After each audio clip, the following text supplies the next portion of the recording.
வணக்கம் நண்பா, உங்கள் எல்லாத்தையும் குக்கிங் சேனலுக்கு வரவேற்கிறேன். இந்த வீடியோலாம் பார்க்க போனால் சுவையான, ஹெல்த்தியான, ஈஸியான பொரி உப்புமா எப்படி செய்யுதுன்னு வாங்க வீடியோக்குள்ளே போகலாம்.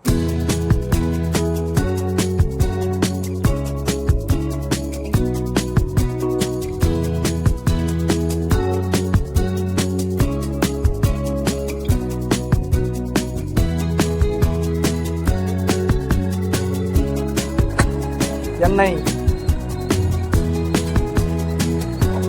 கடுகு, கடலப்பருப்பு,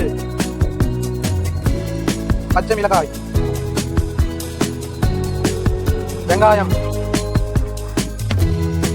கறிவேப்பிலை, மஞ்சத்தூள், கொத்தமல்லி, ஊற வச்ச பொரி, தூள் உப்பு தேவையான அளவு.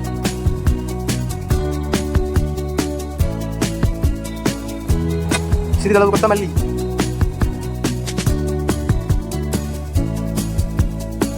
ஈஸியான, ஹெல்த்தியான, சுவையான பொரி உப்புமா. தேங்க்ஸ் ஃபார் வாட்சிங்.